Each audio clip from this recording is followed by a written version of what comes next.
আজ আমরা কথা বলবো নাস্তিকতার কানাগলি নিয়ে। সম্ভবত অনেকেই ব্যাপারটা বোঝে না, এটা নিয়ে ভাবে না। ব্যাপারটা লক্ষ্য করলে আপনি চমকে উঠে বলবেন, আমার তো কিছু নাস্তিক বন্ধু আছে, বিষয়টা ওদের জানানো দরকার। তারাও সেটি স্বীকার করেছে। তারা বলে, হ্যাঁ, এরকম একটা বিষয় তো আছে আমাদের নিজেদের আলাপে, জানি আমরা আলোচনা করতে চাই না, এবং বিষয়টা এলেই আমাদের মন খারাপ হয়ে যায়। আমার একটা দাবি আছে, আমার মতো একজন অবিশ্বাসী বলতে পারে না যে আমার একটা উদ্দেশ্য আছে, জীবনে পৌঁছাবার জন্য একটা লক্ষ্য আছে। হয়তো আপনি বলবেন না, তারা এটা বলে। আপনি দেখবেন আমাদের জীবনের একটা উদ্দেশ্য আছে। কি সেই উদ্দেশ্য? আল্লাহর সন্তুষ্টি অর্জন করা, জান্নাতে যাওয়া, জাহান্নামে না যাওয়া, একজন ভালো মুসলিম হয়ে ইসলামকে রিপ্রেজেন্ট করা। কিন্তু যখন একজন নাস্তিক বলতে চায় যে এটা আমার জীবনের লক্ষ্য, তখনই একটা চপেটাঘাত চলে আসে। সে আসলে নিজের গালে নিজেই চর বসায়। এই মানুষটিকে দেখুন, মানুষটি এখন আর জীবিত নেই। 97 বছর বয়সী দার্শনিকের দৃষ্টিতে মৃত্যু নামে তিনি একটি ভিডিও বানিয়েছিলেন। এই ছবিটা ভিডিও থেকেই নেয়া। উনি ভিডিওটা রেকর্ড করেছিলেন 97 বছর বয়সে। তিনি একজন নাস্তিক দার্শনিক, কথা বলছেন তার জীবন নিয়ে, প্রশ্ন করছেন জীবন আর মৃত্যু নিয়ে। তবে কথা হচ্ছে, মৃত্যুর পর কি ঘটবে বলে বিশ্বাস করে নাস্তিকরা? তারা বিশ্বাস করে তারা শেষ হয়ে যাবে, অনস্তিত্বে বিলীন হবে। এই মনস্তত্ত্ব একজন মানুষকে পাগল করে দিতে পারে। তোমাদের বলবো এই চাচার গল্প। এই ভিডিওতে তিনি ব্যাখ্যা করেছেন যে তার বয়স 97 বছর। তিনি একটি বিশ্ববিদ্যালয়ে দর্শন বিভাগে 40 বছর ধরে পড়িয়েছেন। তিনি বলেন, আমি মৃত্যু বিষয়ে 20 বছর আগে একটি বইতে লিখেছিলাম, মৃত্যু নিয়ে ভয় পাওয়ার কিছু নেই। কেন আপনি ভয় পাচ্ছেন? আপনি মরে গেলে শেষ হয়ে যাবেন। এবং আমি মোটেই ভীত ছিলাম না, আমি ছিলাম সাহসী। কিন্তু এখন আমি মৃত্যুর দ্বার প্রান্তে। এখন দেখা যাচ্ছে 20 বছর আগে আমি যা বলেছিলাম ব্যাপারটা মোটেই তেমন নয়। আরো বলেন, আমার স্ত্রী গত হয়েছেন 7 বছর আগে। আমরা একসঙ্গে ছিলাম 70 বছর। ভাই, তারা একই বাড়িতে 70 বছর বাস করেছেন। তার স্ত্রী কোথায় গেছেন বলে তিনি বিশ্বাস করেন? অনস্তিত্বে। এখন আর তার অস্তিত্বই নেই। তিনি ভাবেন তার স্ত্রীর সাথে আর তার কখনোই দেখা হবে না। ভেবে দেখুন কেমন এই সাইকোলজি। এমন চিন্তা এই দুনিয়াতেই শেষ করে দিতে পারে একজন মানুষকে। তিনি বলেন, 7 বছর আগে তার মৃত্যুতে আমার জীবনের অর্ধেকটাই শেষ হয়ে গিয়েছিল। তার মৃত্যুর সময় আমি সাথেই ছিলাম। শেষ মুহূর্তে তিনি তার স্ত্রীকে আলিঙ্গন করেছিলেন। এটা খুবই কঠিন একটি স্মৃতি ছিল বলে তিনি কাঁদতে শুরু করলেন। এই গল্পটা বলার উদ্দেশ্য হচ্ছে নাস্তিক দৃষ্টিকোণ থেকে মৃত্যুকে বর্ণনা করা। তিনি বলতে থাকেন, জীবনের কোনো উদ্দেশ্য আছে কিনা সেটাই ভাবি, মানে নিজেকে প্রশ্ন করি, জীবনের কোনো উদ্দেশ্য আছে কি, কোনো লক্ষ্য? তারপর বলেন, আমার মতে এটা একটা বোকার মতো প্রশ্ন। স্ট্রিট ইন্টারভিউতে আমরা নাস্তিকদের এই প্রশ্নটাই করি। জিজ্ঞাসা করেছিলাম জীবনের উদ্দেশ্য কি। তাদের উত্তর কি ছিল? একজন ভালো মানুষ হওয়া। এই কথাটা তাদের জন্য একটা ফাঁকা বলি। বন্ধু, আমি নিশ্চয়ই তোমাকে ভুল বুঝছি। তুমি বিশ্বাস করো যে মৃত্যুর পর তোমার অস্তিত্ব শেষ হয়ে যাবে। তাহলে ভালো মানুষ হওয়া না হওয়ায় কি আসে যায়? তুমি তো হারিয়ে যাবে, এবং যেসব ভালো কাজ তুমি রেখে যাবে সেগুলোও হারিয়ে যাবে। তুমি যেসব মানুষের উপকার করছো, হারিয়ে যাবে সেই মানুষগুলো। কোনো অনুপ্রেরণা নেই। একজন নাস্তিকের চিন্তা দেখুন। কি করতে চাও তুমি? আমি নোবেল শান্তি পুরস্কার পেতে চাই। কিন্তু তুমি বিশ্বাস করো তুমি একসময় হারিয়ে যাবে। এই বাস্তবতার কথা আপনি যতবারই বলবেন ততবারই তাকে চপেটাঘাত করা হবে। সে হঠাৎ লক্ষ্য করবে আসলে তার জীবনের কোনো উদ্দেশ্যই নেই। তুমিও শেষ হয়ে যাবে তোমার মতে। তবে আমার মতে অবশ্যই তুমি শেষ হয়ে যাবে না। যেসব ভালো কাজের কথা তুমি বলছো শেষ হয়ে যাবে সেগুলো। এবং ভাবুন ব্যাপারটা, ভাবুন এই মানুষগুলোর সাইকোলজি নিয়ে। আপনার প্রিয়জনরাও হারিয়ে যাবে। আপনার মায়ের দিকে তাকান, তার মৃত্যু হবে এবং তাকে আর কখনোই দেখবেন না, চলে যাবেন চিরতরে। আপনি তাকাবেন সন্তানের চোখের দিকে, তারপর মৃত্যু আসবে, সব শেষ, আর কখনো দেখা হবে না আপনাদের। সবকিছু, সবাই আপনার হাত ফসকে বেরিয়ে যাবে। সেদিন একজন নাস্তিক এখানে এসেছিল। ব্যাপারটা আসলে ইন্টারেস্টিং। তিনি বললেন, আমার মা বাবা ও ভাই বোন আছে, তাদের সাথে আমার খুব দূরত্ব। আমি চেষ্টা করি তাদের ভালো না বাসতে। কেন? তিনি বলেন, কারণ মৃত্যুর পর তারা হারিয়ে যাবে। তাদের সাথে আমি দূরত্ব বজায় রাখি, কারণ তাদের বেশি ভালোবাসলে অনেক কষ্ট পাবো, তাই তাদের ভালো না বাসতে চেষ্টা করি। ভাইরা, এটা কি জীবন? আপনার পিতাকে ভালোবাসতে দেয় না এই জীবন, দেয় না আপনার ভাইকে ভালোবাসতে। দুনিয়াকেই জাহান্নামে পরিণত করে এই জীবন। আপনাকে বলা হলো 10 মিনিটের মধ্যে আপনাকে ফাঁসি দেব। তারপর যদি আপনার সামনে সব ধরনের সুস্বাদু খাবার রাখা হয়, আপনি কি খেতে পারবেন বা কতটা উপভোগ করবেন? তেমনি এই জীবনে আপনি যা কিছুই করেন না কেন, মৃত্যু সবকিছুকেই শূন্য দিয়ে গুণ করে। উদাহরণস্বরূপ, আপনি কি জানেন কিছু দার্শনিক কিভাবে এই বিষয়টি শিশুদের কাছে ব্যাখ্যা করেছে? একটা শিশু তার মাকে হারিয়ে বলে, আমার মায়ের কি হয়েছে? তারা শিশুটিকে বলে, তোমার মা হারিয়ে গেছে, তার আর কোনো অস্তিত্ব নেই। কিভাবে? তারা উদাহরণ দেয়, যখন একটা টাওয়েল নোংরা হয়ে যায়, আমরা এটা ফেলে দিয়ে একটা নতুন টাওয়েল ব্যবহার করি, তাই না? পৃথিবী এরকমই। তোমার মা দুনিয়া এসেছিল, চলে গেছে, এখন পরিবর্তে আসবে অন্য কেউ। তারপর তারা জ্ঞানের কথা বলে। ওই শিশুর মনটা দুমড়ে মুচড়ে দিয়ে তাকে জীবন্ত কবর দিয়ে দিয়েছেন আপনি। কিভাবে বাঁচবে এই শিশু? তার জীবনটা নষ্ট করেছেন আপনি। জানেন নাস্তিকদের অবস্থাটা আসলে কেমন? ধরুন একটা জাহাজ ডুবতে শুরু করেছে, সবাই বলাবলি করছে এখন আমরা কি করব। তারা ডানে বামে দৌড়াচ্ছে। এই অবস্থায় উদ্দেশ্য শুধু একটাই। কি সেই উদ্দেশ্য? লাইফ বোটে ঝাঁপ দিয়ে বাঁচার চেষ্টা করা। এই অবস্থায় কেউ কি বলবে, ভাইয়েরা, জানি জাহাজটা ডুবে যাচ্ছে, তবু চলুন বারবিকিউ করি, প্রচুর মাংস আছে, সেগুলো নষ্ট না করি? না, আমাদের জীবনটাও ঠিক সেরকম। আমাদের সামনে অপেক্ষা করছে মৃত্যু। 100 বছরের মধ্যে আমরা সবাই চলে যাব মাটির নিচে। এর কোনো সমাধান থাকলে অবশ্যই সেটা মানব জীবনের সর্বোচ্চ লক্ষ্য, তাই না? কুরআন আমাদের পরকালের সুসংবাদ দেয়, আমাদের জানায় যে পরকাল বলে কিছু আছে। এখন এই প্যারাডক্সটি ভালো করে বোঝা যাক, এটাই মূল বিষয়। একজন নাস্তিকের সামনে রয়েছে দুটো পথ,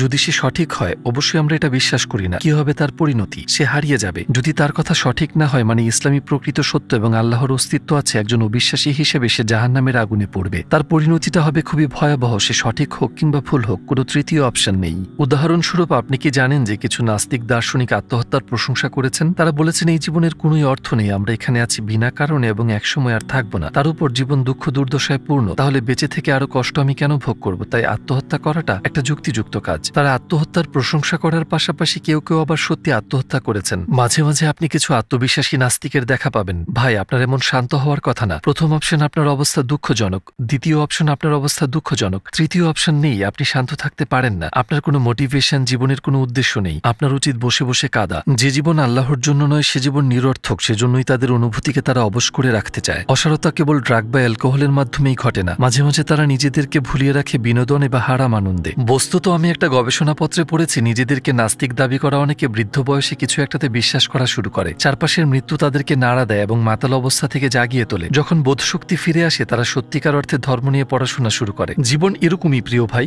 আপনি একটি ফেরারি গাড়ি কিনলেন, বসফরাসের সমুদ্রের কাছে একটা চমৎকার বাড়ি কিনলেন, নতুন ফোন কিনলেন, লেটেস্ট মডেলের আইফোন ইত্যাদি, কিন্তু মৃত্যু এসে বলে কাছে এসো, তোমার সব অর্জনকে এবার শূন্য দিয়ে গুণ করা যাক। এখন সবকিছুর ফলাফল শূন্য। শুধু যে নাস্তিকদের ক্ষেত্রে এমন হয় তা নয়, এমনটা হতে পারে মুসলিমদের ক্ষেত্রেও, যদি তারা আল্লাহর সন্তুষ্টি অর্জনের জন্য জীবনযাপন না করে, অর্থাৎ আল্লাহ, কোরআন, নামাজ, রোজা এসবের দিকে মনোযোগ না দিয়ে পাপে ডুবে থাকে। মৃত্যু এসে বলবে শূন্য দিয়ে গুণ সমান শূন্য। ব্যাপারটা কি মন খারাপ করার মতো নয় ভাই? কিন্তু দেখুন, আমরা এখানে আল্লাহর পথে আমরা যা করছি সেগুলোর হিসেব আছে। যদি আমাদের ভাই ও বোনেরা এই ভিডিওটি দেখে থাকেন তার জন্য আমরা এখন সোয়াব পাচ্ছি, এটি কি শূন্য দিয়ে গুণ করা হবে? না, এক্ষেত্রে গুণ করা হচ্ছে 1 দিয়ে, কখনো কখনো 10 দিয়ে, এমনকি 100 দিয়ে, আবার কখনো 1000 দিয়ে। আর লাইলাতুল কদরে 30,000 দিয়ে গুণ করা হয়। মাঝে মাঝে একজন মানুষের নফস দুনিয়ার প্রতি অত্যাধিক মাত্রায় ঝুঁকে পড়ে, তাহলে ধর্ম আর বিশ্বাসের কি হবে? ঠিক আছে ভাই, আমরা ওসব পালন করবো আরো বয়স হলে। যখনই আপনি বলবেন একটু আমোদ ফুর্তি করে নিই, এদিক সেদিক ঘুরে নিই, যৌবনটা উপভোগ করি, মেয়েদের সাথে সময় কাটাই, অ্যালকোহল পান করি, আপনার এই সময়কে গুণ করা হচ্ছে শূন্য দিয়ে, ভুলে যাবেন না। এখন আমরা এরকম কিছু করব। মনে করুন আমাদের সবার হাতে একটা করে কাগজ ধরিয়ে দেওয়া হয়েছে আর আমি এখানে এসেছি আপনার স্কুলের প্রিন্সিপাল হয়ে। আমি বলছি আমি তোমাদের একটা টেস্ট দেব, টেস্টটা হবে সহজ, শেষে যদি তুমি টেস্টে পাস করো তাহলে বাকি জীবনে তুমি যা চাও তাই তোমাকে সাথে সাথে দেওয়া হবে। তুমি কি চাও? আমি একটা ফেরারি চাই। এই নাও, তুমি যা চাও তাই তোমাকে দেওয়া হবে, কিন্তু তুমি পাস না করলে সাজা পেতে হবে, আমরা তোমাকে কষ্ট দেব। আমার এই কথায় আপনি হয়তো খানিকটা আতঙ্কিত হয়েছেন, কিন্তু আসল ব্যাপার হচ্ছে এটা খুবই সহজ একটা টেস্ট। পরীক্ষা চলাকালে পরিদর্শকরা টহল দেবেন, আপনি যে কোনো প্রশ্ন করতে পারেন এবং তার উত্তরও পেতে পারেন। তারা উত্তর জানেন, উত্তর আপনাকে বলা হবে, নকলও করা যাবে। আপনি আপনার মোবাইল ফোন ব্যবহার করতে পারেন, আপনি আপনার সামনে বই রাখতে পারেন। শুধু একটা ব্যাপার মাথায় রাখতে হবে, টেস্ট চলাকালে টেবিলের উপর কিছু খেলনা রাখা হবে, বাচ্চাদের খেলনা, এবং উত্তর দিতে দেরি করা যাবে না, তাড়াতাড়ি শুরু করতে হবে, কারণ তারা যে কোনো সময় আপনার কাছ থেকে উত্তরপত্র নিয়ে নিতে পারেন। সময় পর্যাপ্ত, কিন্তু আপনাকে সময়ের কথা স্মরণ করিয়ে দেওয়া হবে যাতে ওইসব খেলনার কারণে আপনার মনোযোগে ব্যাঘাত না ঘটে। আপনি এখনই টেস্টটা দিতে চান, ঠিক?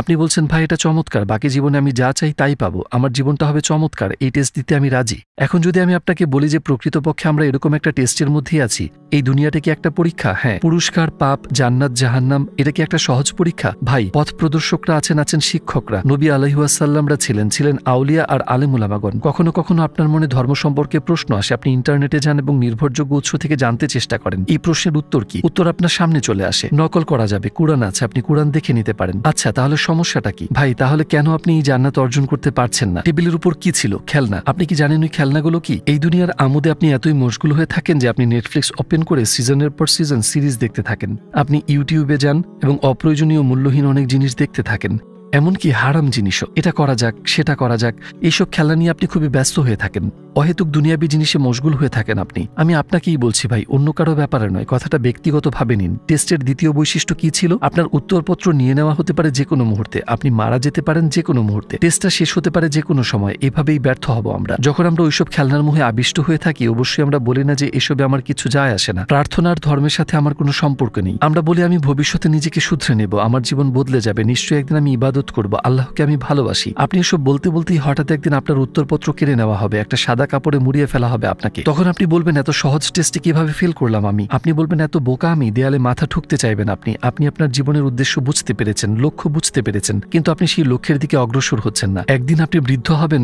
এবং মরে যাবেন, মানুষ আপনাকে কবরে রেখে আসবে। 20-30 বছর পার হলে কেউ আর আপনার কবরও দেখতে যাবে না, কেউই আর মনে রাখবে না আপনাকে। তাহলে মানব জীবনের মূল্য কোথায় ভাই? মূল্য আছে আল্লাহর কাছে, আমরা আল্লাহর কাছে মূল্যবান, কিন্তু কিন্তু যদি আপনি আল্লাহকে মূল্য না দেন তাহলে আপনার বয়স 80 হয়ে গেলেও পেছনে ফিরে দেখবেন আপনি একটি নিরর্থক জীবনযাপন করেছেন। এমন একটা জীবন কেন যাপন করেছে, আমি এখন আর কোনো সান্ত্বনা নেই। হয় আপনি এরকম চিন্তা বয়ে বেড়াবেন, না হয় আপনার এমন একটি জীবন হবে যার শেষে পৌঁছে আপনি বলবেন আলহামদুলিল্লাহ, আমি তো বৃদ্ধ হতামই, আল্লাহর রাস্তায় হেঁটে এই বয়সে পৌঁছেছি আমি। আলহামদুলিল্লাহ, আমি পরিপূর্ণভাবে আমার জীবনটা যাপন করেছি, জীবনের অর্থের সাথে সঙ্গতি রেখে জীবন যাপন করেছি আমি। মৃত্যুর পর দেখা হবে আমার রবের সাথে, পরকালে আছে জান্নাতের প্রতিশ্রুতি। ইনশাআল্লাহ আমি যাব জান্নাতে, আমার প্রকৃত স্বদেশে। দেখুন ভাইয়েরা, এটাই সমাপ্তি। যে ছবিটা আপনারা দেখছেন মন দিয়ে দেখুন, আমাদের সবার বেলায় এরকম দৃশ্যের অবতারণা ঘটবে। হয়তো এটা আপনি ব্যক্তিগতভাবে নিতে পারছেন না, কিন্তু নিন।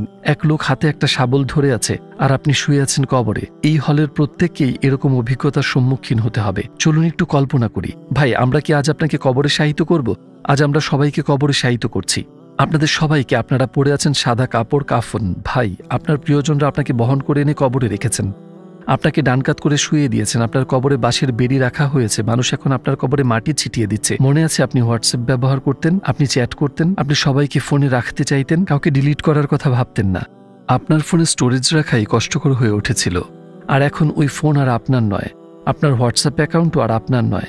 কেউ আপনার ফোনটা নিয়ে নিবে, হয়তো আপনার বড় ভাই অথবা চাচা, আপনার পরিচিত কেউ। তারা নিজেদের মধ্যে আলোচনা করবে ফোনটা এখন কে ব্যবহার করবে তা নিয়ে। আপনার কোনো আত্মীয় ফোনটা হাতে নিয়ে সেটা চালু করবে। ফোনে জানতে চাওয়া হবে restore, are you sure? Yes, restore. সেই মানুষটা আপনার সবকিছুই ডিলিট করে দেবে। আপনার সাথে সম্পর্কিত কোনো কিছুই আর প্রাসঙ্গিক নয়। আমার চমৎকার সব স্মৃতি আছে, আমার এমন ছবি আছে যা ডিলিট করবো না। কি করছো তুমি? আপনি আর নেই ভাই, আপনি আর এই পৃথিবীতে নেই। আপনি এখন শুয়েছেন মাটির নিচে, আপনার স্মৃতির কোনো অর্থই নেই আর। সবচেয়ে দুঃখজনক ব্যাপার কি বলবো ভাই, যখন মানুষ তাদের ফোনে স্টোরেজ ফাঁকা করতে চাইবে, তারা আপনার নাম্বার দেখে এক মুহূর্ত ভাববে আমি কি এটা ডিলিট করবো, তারপর ডিলিট করে দেবে। তারা যখন কন্ট্যাক্ট লিস্টে আপনার নাম দেখবে, তারা বলবে আমি কল করলেই কি হবে, কেউ তো উত্তর দেবে না, তারা আপনার নাম্বার ডিলিট করে দিবে। সবাই ধীরে ধীরে এই জগৎ থেকে আমাদের ডিলিট করে দিবে। আর যদি তারা আমাদের স্মরণ করেও তাতে কোনো কাজ হবে না। হবে কি, আপনার পাসওয়ার্ড ছিল যেগুলো শুধু আপনি জানতেন, ইনস্টাগ্রাম ইত্যাদি। ইটালিতে গিয়ে আপনি যা শেয়ার করেছিলেন আপনার ইনস্টাগ্রাম অ্যাকাউন্টে, আর কিছুই পোস্ট করা হবে না, কিছুই না, কোনো অ্যাক্টিভিটিই থাকবে না। সবচেয়ে কঠিন ব্যাপার এটাই, আপনার প্রিয়জনরা আপনার রুমে প্রবেশ করছে, তারা রুমের জিনিসপত্র গোটাতে যাচ্ছে, এবং সেটা করতেও দরকার হচ্ছে সাহস। তারা আপনার রুমে প্রবেশ করে দরজা খোলে, একটা কফি কাপ আছে যেটা ছিল আপনার বহু নিঃসঙ্গ রাতের সঙ্গী, তারা কাপটা তুলে নিয়ে ব্যাগে ভরে। আপনার খুবই পছন্দের একজোড়া জুতা আছে যা আপনি পরতেন শুধু বিশেষ দিনগুলোতে, দ্রুত সেগুলো তারা ব্যাগে ভরে। আপনার একটা জ্যাকেট আছে যেটা এখন উষ্ণতা দেবে অন্য একজন মানুষকে। আপনার যা কিছু ছিল তার সবকিছুই দিয়ে দেওয়া হবে অন্যদেরকে। এ কেমন পৃথিবী ভাই? দুনিয়াদারি আল্লাহর জন্য না হলে তা কতটা নিরর্থক সেটাই ব্যাখ্যা করতে চেষ্টা করছি আমি। কিন্তু আমরা যদি অনুতপ্ত হই, আল্লাহর করুণা অপার। উদাহরণস্বরূপ ধরুন আমরা অনুতপ্ত হয়েছি, আল্লাহ আমাদের সকল পাপ তাৎক্ষণিকভাবে মুছে দেবেন এবং আমরা সম্পূর্ণ নতুন জীবন শুরু করতে পারবো। আপনাদের কেউ কেউ হয়তো বলবেন ভাই, যখন এখানে আপনার কথা শুনি তখন ভালোই লাগে, কিন্তু যখন এখান থেকে যাই তখন সবকিছু বদলে যায়, শয়তান আমার সাথে খেলা শুরু করে। এই সমস্যার সমাধানের একটাই উপায়। কি উপায় আমি বলবো? এটি একটি ট্রিপল ফর্মুলা। 3টা জিনিস আপনাকে বদলে দিবে। এগুলো ঠিক করতে পারলে আপনার সমস্যার সমাধান হয়ে যাবে। প্রথমত, আপনি কি ধরনের বই পড়ছেন সেটা লক্ষ্য রাখুন। কোনো অনাবশ্যক, অপ্রয়োজনীয় কিংবা ক্ষতিকর বই নয়, কেবল ইতিবাচক আর দরকারি বই। পৃথিবীতে অজস্র বই আছে এবং আপনি সবগুলো পড়তে পারবেন না। সেই বইগুলোকে প্রাধান্য দিন যেগুলো আপনার সবচেয়ে বেশি দরকার এবং পরকালের ব্যাপারে সহায়ক হবে। দ্বিতীয়ত, আপনি কি দেখছেন সেটা লক্ষ্য রাখুন। ইউটিউব এবং অন্যান্য প্ল্যাটফর্মে আপনি কি দেখছেন সেটা লক্ষ্য রাখুন, কারণ এই জিনিসগুলো আপনাকে সরাসরি প্রভাবিত করে। বইয়ের মতো ভিডিও প্রভাব ফেলে একজন মানুষের উপর। আর কি, বন্ধুরা আপনাকে প্রভাবিত করে। তৃতীয়ত, বন্ধু নির্বাচনে সতর্ক হন। বন্ধুত্ব করুন বেছে বেছে এবং এড়িয়ে চলুন সেসব বন্ধুকে যারা আপনাকে খারাপ পথে আহ্বান করে। যদি আপনি এই জিনিসগুলো বদলাতে পারেন তাহলে অবধারিতভাবে আপনার উপর ইতিবাচক প্রভাব পড়বে, কারণ আপনার 3টি প্রভাব বিস্তারকারী ফ্যাক্টরি ইতিবাচক হবে। অন্যভাবে বলতে গেলে ভালো বন্ধুরা আপনাকে আহ্বান করবে ভালো ও প্রয়োজনীয় কাজে। এটাই আমার পরামর্শ।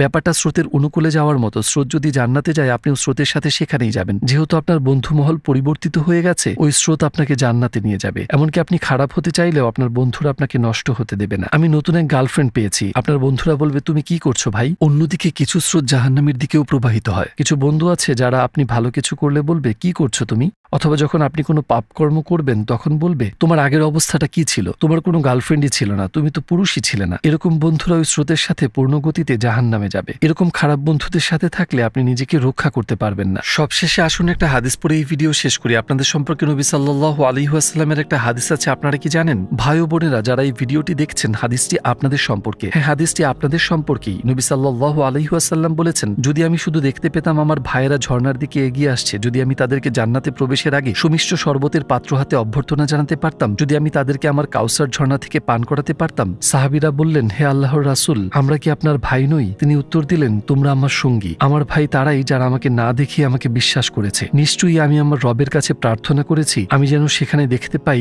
তোমাদের আর তাদেরকে যারা আমাকে না দেখিয়ে বিশ্বাস করে। আল্লাহু আকবার।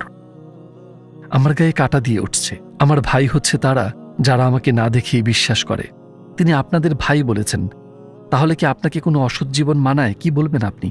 অন্যভাবে বলতে গেলে, যখন একজন নবী আলাইহিসসালাতুয়াসসালাম আমাকে ভাই বলে ডাকেন এবং আমাকে এত ভালোবাসেন, তখন ইবাদতহীন জীবনযাপন এবং খেয়াল খুশি মতো আর উদ্দেশ্যহীনভাবে ভুল পথে চলা আমার সাজে না। তিনি আপনাকে ভাই বলে ডেকেছেন, কিন্তু আপনি মোটেও ভাইয়ের মতো নন। এটা কি আপনাকে মানায়? মোটেই না, তাই না? আল্লাহ আযজা ওয়া জাল আমাদের তৌফিক দান করুন ভ্রাতৃত্ব বজায় রেখে জীবনযাপন করার ও জান্নাতে যাওয়ার, এবং আমরা যেন আমাদের নবীজি সাল্লাল্লাহু আলাইহি ওয়াসাল্লামের দিকে দুহাত বাড়িয়ে বলতে পারি, হে আল্লাহর রাসূল, আপনি বলেছিলেন যারা আমাকে না দেখে বিশ্বাস করে তারা আমার ভাই। আজ আমি এসেছি জান্নাতে প্রবেশের আগে আমাকে ওই পানীয় দিন আর অনুমতি দিন আপনাকে বুকে জড়িয়ে ধরার। আল্লাহ আমাদেরকে সেই মুহূর্তটি যাপনের তৌফিক দান করুন। আমিন।